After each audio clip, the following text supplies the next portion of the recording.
Andy, just, so far I've got two agreements. I've got Claire and Roz both nodding passionately. Yes, there's a real difference between the theory and the practice, and there seems to be a gap. Do you agree? Do you disagree? What's your view? I don't really want to follow a trend for the sake of it, but it's hard to disagree with what the other two guys have said. Well, thank you, Andy. I mean, you have to start somewhere, and I agree as again with Roz. Some of these, I mean, particularly the Prince 2 practitioner, I'm sure there's many people who've done that. That's hard work. You're not going to do a week's-long course and you've done some work. So it's not that it's easy. It's just that it is. It's very time constrained. You've only got the week, and it's just knowledge. And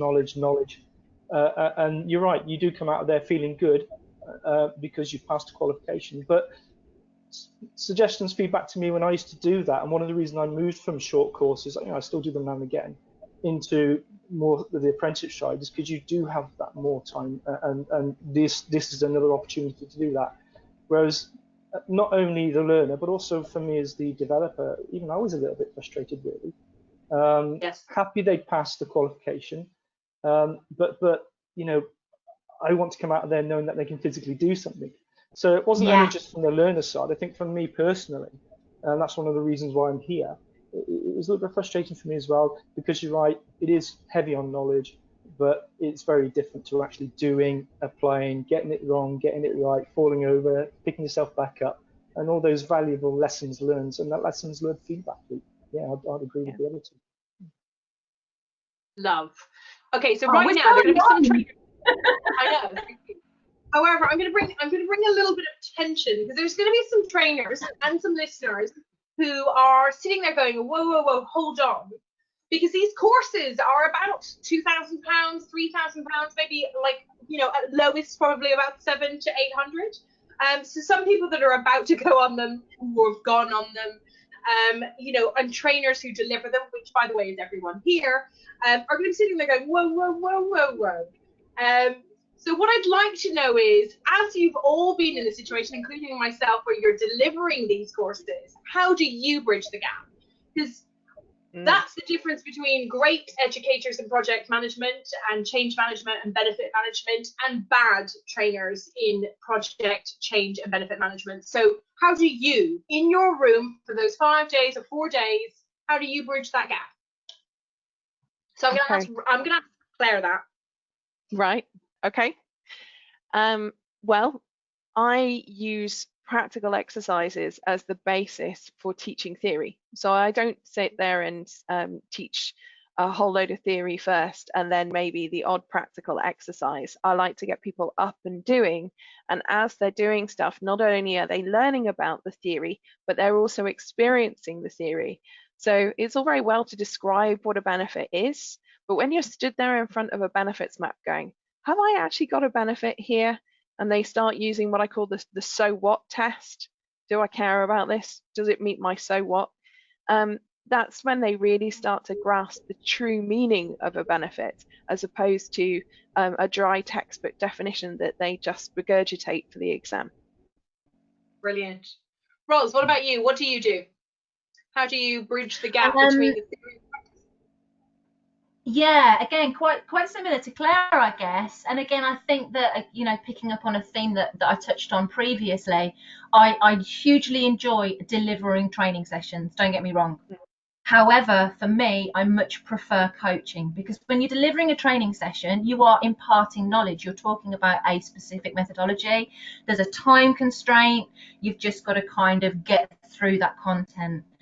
However, in a coaching session, I always make sure I take the opportunity at the beginning of a session to get to know the person that I'm coaching, to understand what their role is, what they're up to currently, what projects they're managing, and more importantly, what problems or issues or challenges they're currently faced with on their project, and then taking an approach to try and use whatever method, whatever tool, whatever technique to fix that problem, to just make it feel relatable and actually, add the value of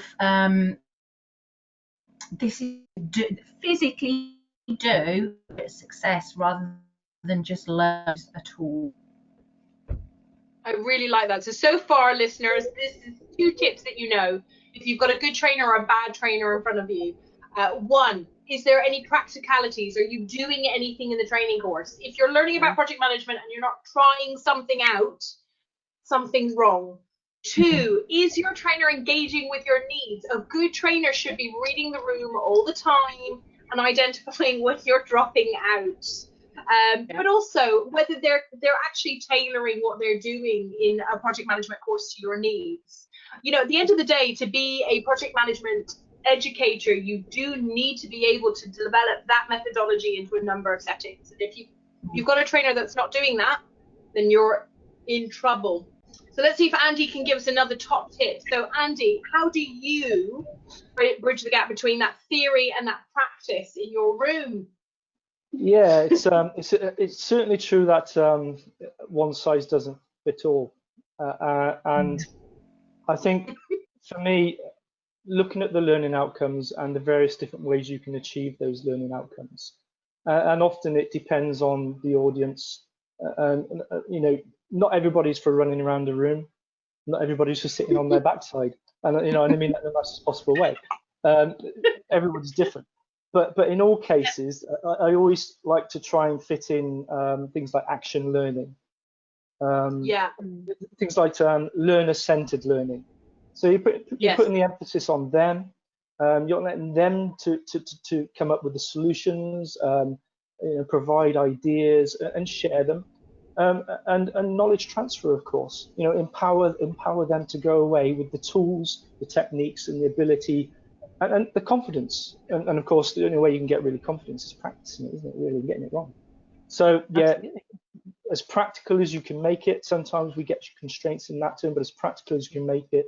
But at the end of the day, it's got to be the onus on those people, so they come away with some takeaway, some practical ability, the knowledge and elements for it. And that's where I try and do it. And it seems to provide better results, I have to say, than just focusing on the knowledge, I have to say. And better satisfaction, I bet, as well, Andy. Yeah, absolutely. Yeah. So, listeners, you've heard it from the educators themselves. These particular individuals, so Claire, Roz, and Andy, are internationally recognised for their training and their coaching. So these are good tips.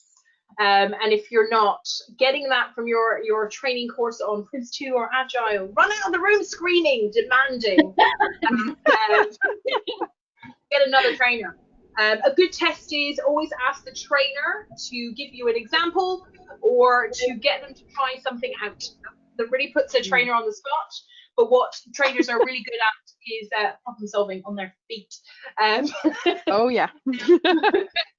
Now, coming away from the education side of project management, I just want to kind of bring us back to the conference, because actually what the listeners don't know and will now know is that each person here, so Claire Deller, Rosalind Ward, and Andrew Morris, or Andy Morris, are all attending the Pivotal Change conference.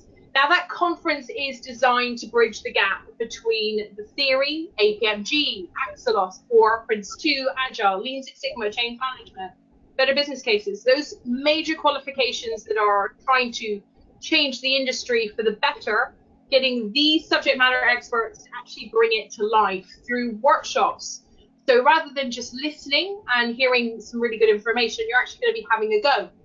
So this last question is actually targeted at the subject matter experts and their workshops that they're going to be delivering at the conference. So Claire Deller, please finish this sentence.